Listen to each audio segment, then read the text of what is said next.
Ini kejadian itu di Tata KSR namanya. Akhir dari kegiatan yang serangkaian itu kita ada pelantikannya. Nah, pelantikan itu kita bikin 3 hari, Mas. Nah, kami ambil tempat itu di Desa Wanasari, Kecamatan Margasari, yang kebetulan di situ ada Curug Pitunya. Kami dirikan tenda di situ. Nah, kebetulan saya bersama teman berdua itu menuju ke Wanasari, itu melewati sungai namanya Sungai Kumisik. Nah, itu pas saya nyebrang, ada seorang yang berpakaian tidak seperti biasanya, seperti itu. Jadi yang perempuan itu seperti nyadin seperti itu, sama satunya ya pakai celana komprang lah seperti itu. Nah, waktu kami lagi pakai sepatu habis nyebrang, ditanya mau kemana Mbak? Mau ke Wanasari, mau nengokin anak emak. Pulang aja, sudah selesai gitu. Nah, itu pas saya nengok orangnya sudah nggak ada. Satu teman itu kayak kesurupan, tanya ayam ya gitu ya. Saya minta ayam. Nah, bagi orang yang saya nggak tahu tuh ayam apa. Tapi bagi yang tahu, berarti kalau ayam kan katanya minta tumbal kayak gitu. Kalau tendanya dibuka itu kayak ada bangunan istana besar. Ternyata tenda yang kami duduki itu ada 2000 DITII yang hidup di drodot itu loh. Jadi tenda yang kami tempati itu di bawahnya itu. Jadi mereka merasa ditumpangi lah. Assalamualaikum warahmatullahi wabarakatuh. Salam Rahayu. Kembali lagi di SMN Pantura Podcast di Ngromyah Medeni.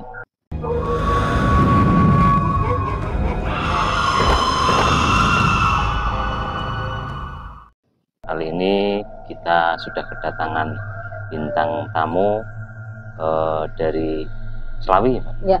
Dari Slawi yang akan menceritakan kisah medeninya.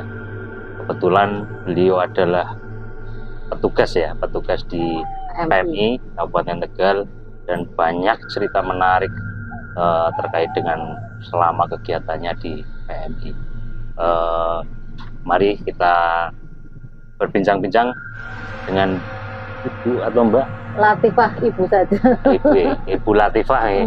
Berarti di PMI sudah berapa lama? Dari tahun 93. 93 ya. Berarti udah 30 tahun nih. Di PMI di bagian apa? Kalau untuk sekarang ini ada di Kasihan Mas PB, jadi pelayanan masyarakat sama penanggulangan bencana. Ini pasti banyak cerita-cerita menarik ini. Ya. Ketika pemirsa sedulur Ngromyah, sebelum kita cerita terkait dengan misteri pengalaman pribadi ibu ini, jangan lupa like, komen, share video kali ini. Monggo Bu diceritakan apa yang pernah dialami selama bertugas di PMI ini.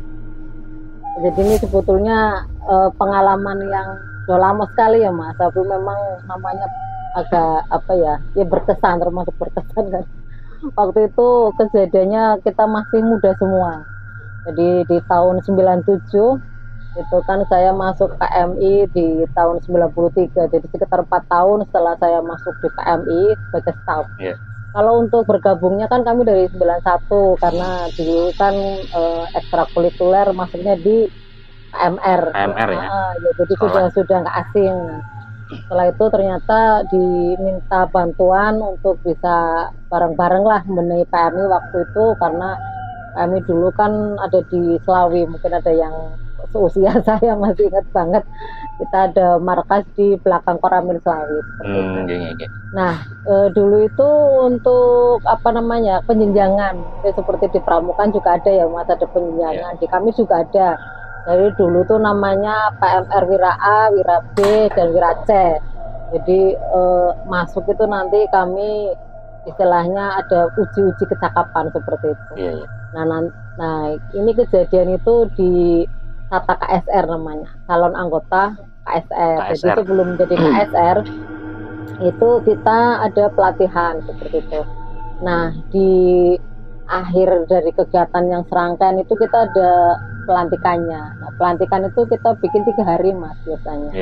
Nah, itu kegiatan ini dimulai dari hari Jumat, Sabtu, Minggu. Nah, kami ambil tempat itu di Desa Wanasari, Margasari, Kecamatan Margasari, yang kebetulan di situ ada Curug Pitunya. Ya, itu Curug Pitu ya. Ya, kami udah sering sih Mas, kalau untuk pelantikan Wira A yang kelas 1 masuk ke kelas B, ke kelas 2 itu kita juga ke sana. Jadi lokasi itu sudah sering lah kita gunakan. Udah nggak asing ya? Iya, nggak asing. Kenapa? Terus kita cobakan untuk bermalam. Kalau biasanya kan kita berangkat pagi pulang sore. Nah ini kami cobakan 3 hari, full 2 malam 3 hari. Jadi kami berangkat Jumat sore, kemudian kami dirikan tenda di situ bermalam dengan serangkaian kegiatan yang nanti di malam minggunya itu rencananya ya ada semacam acara malamnya lah seperti itu. Nah nanti di situ ada dikukuhkan nanti pagi minggunya atau siang kita sudah selesai. Nah karena saya sudah masuk staf, ada pembagian tugas. Jadi teman-teman staf lain sudah berangkat bersama rombongan Sata KSR ini yang berjumlah 40 orang untuk menuju ke Wanasari, Desa Wanasari. Dulu kan jalan ya Mas ya, di tahun itu kan semua kayaknya ekstrakurikuler itu dengan berjalan kaki. Dari Slawi Pak? Ya, berjalan kaki ya. Kita sendiri juga dulu waktu menjadi KSR 3 hari 2 malam jalan dari Slawi sampai ke Guci. Jadi zaman-zaman itu memang semuanya jalan lah istilahnya dan nggak ada mengeluh, nggak ada apa ya, asik saja. Asik aja ya. Iya, nah seperti itu. Nah karena saya dapat tugas untuk ngantor, jadi sebagai penjaga gawang di kantor, saya diizinkan nanti nyusul di hari Sabtunya, Sabtu sore.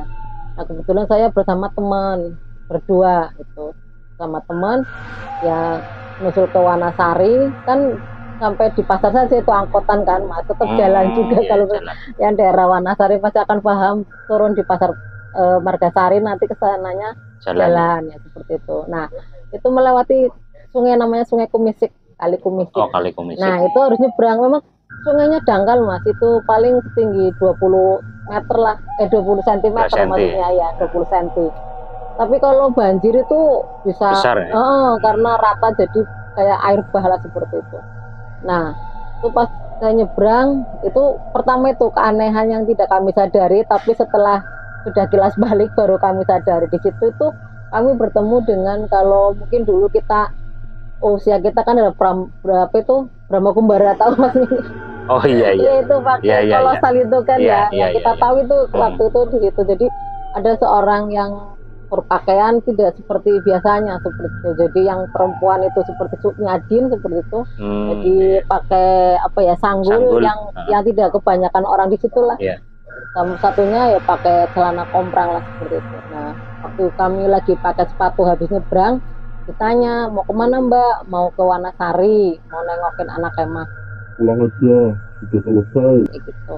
Nah saya sama temen sampai guyu saling berpandangan, sok tahu banget dong kita yang punya acara kok dia yang bilang nggak ada kayak gitu. Nah itu pas saya nengok orangnya sudah nggak ada, sampai bingung tadi mana ya yang nyapa kita, masa jalan apa ya, kan nggak ada jalan tikungan itu, posisi jalan lurus tuh nggak ada. Tapi sudahlah, kami nggak begitu mempermasalahkan lagi, kita anggap angin lalu. Sudahlah kami masuki hutan itu 5:30 itu. Tapi rasanya sudah mulai merinding-rinding. Saya sama teman juga sama. Sore itu? Iya sore malam minggu ya, Sabtu sore malam itu. Nah itu kok merinding-rinding kayak gitu ya. Terus merinding Mas, iya merinding kayak gitu. Terus udahlah nggak apa-apa, kita baca sholawat atau apa biasalah, sama uluk salam biasa kan. Assalamualaikum, yang punya penghuni sini izin masuk seperti itu. Nah di situ teman-teman ya mendapati 2 tenda satu untuk panitia, tenda satunya untuk yang akan dilantik Sata itu. Nah kebetulan saya itu udah menjadi kebiasaan tuh kalau sholat maghrib sampai isya Mas, nggak putus kayak gitu. Jadi kebetulan saya ada amalan yang memang orang tua ini kalau maghrib itu habis zikir khotaman sampai isya, itu sudah setiap hari seperti itu. Dan teman-teman sudah maklum, sudah paham lah kalau saya itu sholatnya itu kalau maghrib sampai isya. Dan itu saya izin ke teman-teman, saya mau sholat di pintu air, karena di tenda kan nggak mungkin kan, banyak halangan. Saya ke pintu air. Nah memang temen kan dimanapun komunitas pasti ada yang usil ya Mas. Nah itu saya itu dicolek terus, saya nggak nengok, cuman dalam batin itu teman-temanku memang usil banget, udah dibilangin jangan ganggu kayak. Tapi gitu. Jauh nggak Bu dari tenda sama? Jauh 20 meter. Oh, 20 ya meter. 20 meter. Nah di situ emang cukup enak ya, karena kan di tengah hutan, jadi sinarnya itu dari langit langsung ya, jadi nggak gelap lah istilahnya. Kemudian saya di pintu air itu ada semacam apa sih ya, kayak plester kayak gitu, enak buat sholat. Buat Nah, sholat, jadi iya. langsung gelar sajadah di situ. Ya gemercik air apa gitu. Menurut saya sih menikmati banget ya gitu. Saya selesai isya, kemudian saya pulang ke tenda. Nah itu udah mulai. Nah pas saya masuk itu ada genjer. Saya tanya, Genjernya. genjer itu loh sayuran yang biasa sayuran. buat lalapan kayak Iya, gitu. iya. Di sini juga biasanya ada. Hmm. Di warung ada itu masakan genjer, misalnya kita tumis kayak gitu. Itu teman-teman saya bilang, ini apa? Genjer mbak. Buat apa? Buat nyolek nanti jam 10 enak sama sambal kayak gitu. Nah, ngambilnya di mana? Di sana. Harusnya jangan ngambil sembarangan, barangkali punya petani, saya bilangnya gitu. Di hutan ya nggak ada yang punya, kata temen gitu. Nah itu mulai mas di situ masuk itu ternyata satu teman itu kayak kesurupan, sudah kayak posisi kayak apa ya, kayak macan lah gitu, gerung-gerung lah kayak macan kayak gitu. Saya tanya, ini apa? Nggak tahu, ini kayak gini dari tadi. Nah kita kan mungkin pernah muda semua ya mas, kalau muda kan biasanya pada punya apalah pegangan apa atau belajar apa gitu, teman-teman juga jimat apa? Ya seperti itulah rata-rata. Nah itu ada yang memang istilahnya ada kodam lah kayak gitu, diikuti dulu, itu ngobrol sama saya, mbak saya diikutin dari kecil kayak gitu. Saya bilang kalau ini nanti ada acara nanti pelantikan kamu jangan disuruh ikut. Enggak. Itu kan juga ada bisa indra keenam seperti itu. Terus saya datang ke tenda, dia cerita di depan itu kalau tendanya dibuka itu kayak ada bangunan istana besar. Di situ? Di depan tenda saya itu belum selesai lagi pembangunan. Tapi kalau itu ditutup tendanya itu memang semua mendengar mas, semua mendengar kayak ada ketok-ketok palu, gergaji kayak apa. Kayak ada pembangunan di situ ya. Kalau saya sih tadinya saya pikir pembalakan hutan lah gitu ya, pembalakan liar kayak gitu. Oh ini tuh yang namanya pembalakan hutan ya, pencurian hutan di hutan, pencurian pohon ya kayak gitu. Terus teman saya bilang bukan mbak, itu depan itu lagi pembangunan. Nah udah itu teman satu katakanlah si A ya, si A udah kesurupan yang tadi ambil genjer. Mau satunya lagi. Nah itu udah mulai tarung itu, kayak mau berkelahi lah gitu, harus dipisah. Berarti dua orang ini kesurupan semua? Kesurupan semua. Jadi kayak singa semua lah, kayak semacam. Nah terus ya zaman itu ya pokoknya orang pada bisa semua lah. Jadi ada yang berusaha nambah nih, ada terus ya teriak-teriak yang kesurupan, yang si B yang ya kesurupan juga, yang satu mintanya ayam gitu ya, saya minta ayam. Nah bagi orang yang saya nggak tahu tuh ayam apa, tapi bagi yang tahu berarti kalau ayam kan katanya minta tumbal kayak gitu. Iya, jadi kan udah yang paham seperti itu langsung pada paham lah kayak gitu. Nah akhirnya berembuk terus akhirnya ini gimana nih situasinya seperti ini gitu. Sudah benar-benar sudah kayaknya nggak di luar nalar lah seperti itu. Nah kemudian diputuskan yang satunya itu kan posisi sadar mas, kadang sadar juga, kadang sadar kadang enggak gitu ya. Kadang enggak. Pas sadar dia bilang satunya kita harus keluar dari sini. Tapi kalau yang satunya bilang jangan, karena kita itu harus di sini sampai pagi kayak gitu. Akhirnya kebetulan di situ kan ada yang pinter itu mas, ada yang pinter nambahin ya, ditunjuk-tunjuk sama yang itu, yang apa namanya, yang lagi kesurupan. Semar aja macam-macam gitu. Akhirnya udah tahu, oh ininya semar, ada lagi apa, jadi yang punya besel apa itu disebut semua sama yang ini kayak gitu. Terus di situ ya teman-teman saya ya banyak yang bisa ngaji, banyak yang bisa itu pas di situ nggak ada yang bisa nggak bisa istilahnya ya bisa membantu lah kayak gitu. Justru dia lupa dengan bacaan-bacaannya. Suruh syahadat aja nggak bisa. Syahadat sing apa sih mbak ya asyhadu alla, nggak bisa, as nggak bisa, sampai dia kan sukanya main gaple tuh, askriting. Tapi itu keadaan kesurupan atau nggak kesurupan juga nggak ada yang bisa, sampai ada yang suruh baca ayat kursi kayak gitu kan, baca ayat kursi. Nah ini sih yang kesurupan bilang apa mana ayat kursi, doa Nurbatnya pintar kayak gitu kan. Nurbat sih kayak apa sih, malah nggak tahu ya. Tapi bukannya sombong ya, tapi kalau saya megang itu maksudnya saya ya itu langsung sadar kayak gitu. Cuman saya kan lagi berusaha apa ya, jangan sampai batal wudhu kayak gitu ya. Makanya aduh kayak wudhu ini batal terus akhir, tapi seperti itu. Jadi memang di situ keanehan, bukan saya ngecap ya, tapi saya justru yang bisa berpikir jernih kayak gitu loh. Jadi mereka itu justru kesurupan semua, hampir nggak bisa nyebut apa itu nama Allah, astagfirullahaladzim, ataupun nggak bisa kesebut. Jadi semuanya tuh kayak ngeblank semua kayak gitu.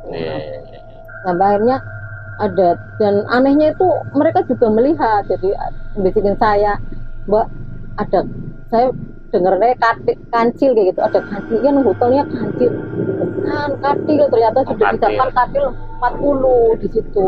Jadi memang 40 katil ada melihat semua, Mbak. Saya bilang ya sebenarnya saya orang merinding, cuman saya tak bikin easy going gitu loh, tak guyon kancil dia enggak Mbak, katil kayak gitu. Jadi di situ memang mencekam sekali. Akhirnya itulah kenapa kemudian dari panitia sudah kita harus keluar dari sini kalau memang kenyataannya seperti itu. Mesti kan saya kan memang awam ya masih dalam hal itu, tapi kan ada yang paham katil itu berarti untuk apa, ayam itu untuk apa kayak gitu ya. Jadi ya kemudian si peserta kan tendanya beda kan. Nah kita kondisikan, kita skenariokan ini sebentar lagi di sini gempa, jadi kita harus berpindah lokasi. Dan dulu kan tenda dibangun pakai bambu-bambu ya. Kasih waktu 5 menit untuk bisa membongkar tenda, kita pindah ke desa yang lain gitu. Akhirnya di ini kan, kemudian ya itu anak-anak juga nggak tahu posisi kita itu sebetulnya mencekam, tapi mereka merasa baru ini ya pelantikan kayak beneran kayak gitu. Dikira skenario. Beneran banget ya. Akhirnya mereka semangat ya, kan nggak ada yang ketawa, kita juga muka-muka kita tegang apa kayak gitu. Jadi mereka juga nggak ada yang ketawa juga. Berarti yang kena itu panitia semua ya? Yang panitia, yang peserta juga enggak. Yang peserta malah enggak tahu malah ya. Tahu karena tenda berbeda. Nah, sudah ada semua udah nggak usah bawa apa-apa dulu, barang ditinggal semua. Yang penting kita bawa, misalkan tas mau dibawa-bawa, kalau enggak ya ditinggal aja. Yang penting kita harus keluar kayak gitu. Kita utamakan keselamatan, itu skenario seperti itu. Nah ini dimasukkan ke mobil aja, yang sakit kan itu, yang pada sakit dimasukkan ke mobil. Nah itu anehnya, mobil itu sama sekali nggak bisa starter Mas, nggak bisa jalan sama sekali. Nah kemudian udah karena nggak bisa jalan, kita keluarkan lagi yang tadi pas kesurupan sama yang pingsan, kita keluarkan. Nah itu terjadi keanehan lagi saat ini kan yang suruh bawa kan peserta kan, karena peserta nggak tahu ini ada yang pingsan, tolong harus dibantu dibawa. Kan kita pakai tandu, pakai bambu sama sama sarung gitu ya kan darurat. Terus saat ditandu melafalkan bumi subhanallah alhamdulillah wala ilaha illallah, itu kenceng Mas larinya, kenceng gue sampai dia tersadar sendiri, itu bacaan mau mati ya. Akhirnya dilemparkan, berarti kan dia bawa mayat ya. Dia sadar sendiri, yang bawa 4 orang itu ketakutan dilempar, yang si A itu yang ambil genjer kan jatuh akhirnya ya. Akhirnya jatuh deh. Bisa takut nih Bang, tapi kalau nggak dibacain itu nggak bisa keangkat Mas. Berat kayak gitu loh. Jadi ya itulah kayak seolah-olah bawa mayat gitu ya. Jadi kalau bacaan itu ringan kayak gitu loh. Jadi apa ya, inilah kami itu untuk menuju ke desa itu kan dari mulai kejadian, kalau saya kasih ingat, saya habis saya pulang sholat kita kan jam 8 itu ya, itu kok kayaknya panjang banget waktunya, itu sampai sudah hampir, menurut saya sih sekitar jam 3 lah, karena lama sekali, hanya waktu terlalu lama kayak gitu. Jadi akhirnya udah semua inilah, itu satu yang rinding. Satu lagi itu yang namanya peserta itu ada yang harusnya jalannya ke sana, dia kembali gitu. Terus saya tarik kok, ayo jalannya ke sana, saya disuruh ke sana. Jadi kita lihat itu badan cuma segini Mas, aduh rinding, kelayang gitu. Gak ada kakinya gitu. Jadi terbang itu. Iya terbang. Itu apa gitu. Ayo ke sana gitu. Saya lihat, rinding banget ya. Ayo dari sana Mbak, dari sana. Jadi semua lihat itu? Iya, udah lihat. Jadi pada ini ya, terbang-terbang itu lari pada sampai merinding banget. Nyari desa, padahal kan waktu saya datang itu kan jalan, ya, desa sama itu cepat, sama hutan kok itu lama banget jalannya, kayaknya apa kita kesasar kemana kayak gitu. Akhirnya alhamdulillah menemui desa kan kelihatan. Kemudian kami di situ minta tolong dibukakan, ternyata setelah lihat jam baru jam 10 Mas itu. Jam 10 ya, ternyata di dinding itu ada jam 10. Nah kemudian ya itu tadi tarung lagi yang kesurupan, begitu sangat lo tuh lah gitu kayak macan sama macan gimana kayak gitu. Akhirnya udah saya pasrah sama orang di desa situ, saya minta panitia lagi yang lebih lebih dari saya lah ya, lebih senior, minta untuk inilah mesti ada penjaganya, ada misalnya kayak gitu kan paham sih ya Mas ya, juru kunci atau yang orang pinter lah di situ, dalam tanda kutip. Akhirnya situ disababi akhirnya tahu permasalahannya. Jadi itu karena kesalahannya itu apa namanya tidak izin. Pertama itu tidak izin ya, padahal sih katanya sih izin, tapi ternyata kan ada ritual tertentu lah seperti itu. Jadi percaya nggak percaya, saya juga yang sebetulnya awam dan nggak mau percaya hal seperti itu, mau tidak mau itu ya seperti itu Mas. Nah terus tidak izin, yang kedua itu ternyata tenda yang kami duduki itu konon ya, itu jadi orang Blitar itu cerita itu ada 2000 DITII yang hidup di drodot gitu loh, jadi dibikin lubang besar ya. Jadi tenda yang kami tempati itu di bawahnya itu, jadi mereka merasa ditumpangi lah. Ditumpangi itu. Nah ketiganya itu tadi genjernya, tambah marahnya lagi tuh genjer karena tanamannya mereka yang waktu itu diambil tanpa pamit. Nah makanya dia meminta itu 40 nyawa untuk bisa ini kayak gitu.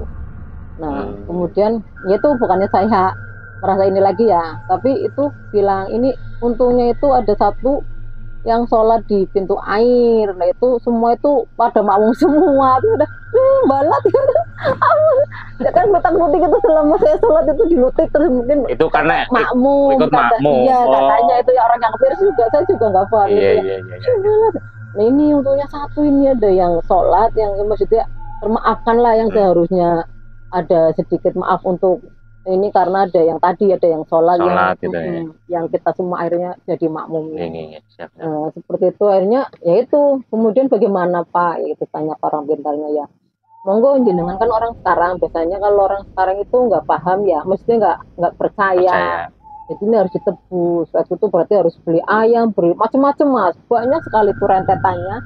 Yang itu untuk sesaji lah istilahnya. Ya untuk sesaji. Nah terus kan malam itu nggak bisa kan, nggak mungkin. Ya udah Pak, biasanya ada si model tebas kayak gitu, kata yang itu kan juga paham ya, yang orang pintar itu ya tebasan berarti waktu dihargai 300.000 Mas, tahun 97 itu ya sudah lah ya pokoknya dikasih. Kemudian kami ke sana ke hutan lagi untuk membebaskan itu tadi mobil kita, ternyata kan ditahan sama orang sana, jadi mohon izin untuk sama orang yang di hutan, sama makhluk sana. Iya. Bukan orang. Namanya apa berarti? Kalau orang kayaknya Sandra. Ya jadi ke sana lagi, kemudian ya itu akhirnya intinya dibebaskan lah. Setelah itu bisa jalan Mas. Bisa jalan. Maksudnya nggak ada masalah di status itu? Nggak ada jalan lah. Terus ya itu tadi akhirnya kami selesaikanlah acara itu, bukan sampai paginya lagi ya, jadi pagi kami menemui subuh, sudah pagi udah kita langsung pulang ke rumah masing-masing. Dan ritualnya itu Bu? Nah itu diserahkan ke itu ya. Tapi di sana itu meminta untuk ini nanti kembali lagi untuk bisa merapat ke orang pintar lagi, untuk ada ritual-ritual lagi. Itu teman-teman yang itu sampai ini bener loh mandi 40 hari 40 malam pakai kembang itu. Jadi kita memang di sini suruh seperti itu. Ya nggak tahu itu karena yang kemarin orang-orang yang ke sana itu kayak diganggu terus Mas. Masih diganggu. Terus ya, apalagi kalau udah melewati hutan itu rasanya tuh berat ya gitu loh.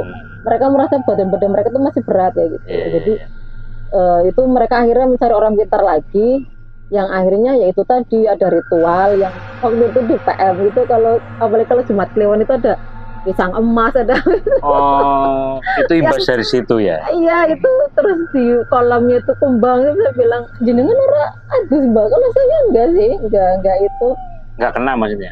Enggak tahu, pokoknya saya enggak ada ritual mandi, enggak ada apa gitu. Enggak diikuti juga enggak juga, biasa ya, cuma kan pada heran kenapa sih ya, saya di sana juga enggak kesurupan juga. Saya juga masih sadar, masih bisa mengucap lafaz-lafaz Allah, masih apa ngaji, Iya, saya iya. masih bisa ya gitu. Makanya mereka pada heran ya gitu sih. Cuman saya sih karena bapak saya kan mengajarkan saya untuk zikir yang di hati itu sih. Iya, iya. Menurut saya itu. Jadi betul apa, bila kita mata kita, mulut kita, tangan kita sudah nggak bisa apa-apa, hati kita yang masih bisa Masih bisa bergetar itu. bergetar ya. Saya terima kasih sekali sama orang tua saya yang memang mendidik saya keras ya, maksudnya Di kamu agama itu, ya. iya di agama, kayak sholat itu harus tepat waktu, kemudian harus waktu-waktu ijabah seperti maghrib sama isya itu, kalau kamu nggak bisa bangun malam itu waktu itu aja diistiqomahkan itu. Jadi itu mungkin saya jadi terima kasih sekali, maksudnya ternyata didikan orang tua yang saya waktu itu apa ya, kayak dipaksa ternyata berimbas ke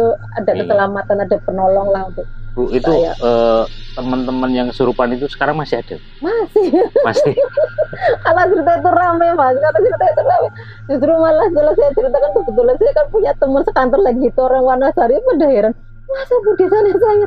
Iya, malah saya kemarin bener ini jalan-jalan yang aku lewati. Tapi beberapa yang masih trauma dengan hutan mas. Jadi kalau lewat ke hutan Kalibakung, apa itu Pada Balapulang, pulang. itu masih kayak trauma-trauma kayak gitu. Kata teman-teman yang itu. Iya, iya. Jadi seperti itu. Iya, iya. Berarti ini memang gitu, pengalaman dari teman-teman PMI Iya. yang memang masih saat ini berbekas. Masih. Jadi kalau kita itu reuni itu mesti Mbak Wanasari pasti Kapok nggak? enggak juga sih ya. Kalau saya kan karena saya tidak bersinggungan langsung, saya tuh orangnya kalau apa ya, hargai bukan nggak percaya, tapi kayak dicuekin kayak gitu loh mas. Nggak terlalu dipikirkan. Iya, nggak dipikirkan. Itu kembali lagi ternyata yang tadi awal saya di kali komisi waktu itu tuh kata orang yang pintar itu katanya Pangeran Ratnasari. Oh, yang ketemu dua Iya, itu. Nah, itu sosoknya apa, Bu? Iya itu orang biasa, cuman pakaiannya itu tadi saya yang kayak kolosal itu kan. Orang yang pintar tadi bilang waktu datang kan ada perempuan sama laki-laki, itu diperingatkan jangan sampai ke situ. Saya sama temen saya kita berdua, jadi kita ngetruk-ngetrukkan itu. Berarti pas itu sudah diingatkan, berarti itu Pangeran Ratnasari itu nggak mau saya sama teman saya itu masuk ke hutan itu. Itu. Cuman kan saya kan karena ketidaktahuan ya saya ya, seperti itulah ceritanya. Iya. Nggak serem ya, tapi ternyata Seru sekali ini Bu. Monggo Bu di ben rada jadi minumnya kopi biar rada longgar ini. luar biasa. Wah, ceritanya menarik sekali ini. Tapi setelah dulu itu sempat ke sana lagi Bu, acara di sana nggak? Kalau acara belum berani. Semenjak itu Belum pernah ke sana lagi. Panitia itu sudah nggak berani mau bikin kemah mas. Gila, terus zaman sekarang kan juga nggak memperbolehkan ya untuk acara-acara kemah-kemah waktu itu, jadi nginap-nginap. Jadi memang kami nggak ini akhirnya masih trauma lah ini. Kalau yang panitia loh, kalau saya sih asik-asik aja sih kan. Siap. Terima kasih Ibu, ini sudah sangat menarik sekali misalnya nih, saya jadi ikut tegang. Demikian sedulur Ngeromet, dimanapun Anda berada, ini kisah nyata dari Ibu Latifah yang sudah menceritakan terkait dengan pengalaman pribadinya. Jangan lupa like, komen, dan share video ini untuk mendukung karya kami. Terima kasih. Assalamualaikum warahmatullahi wabarakatuh. Salam Rahayu.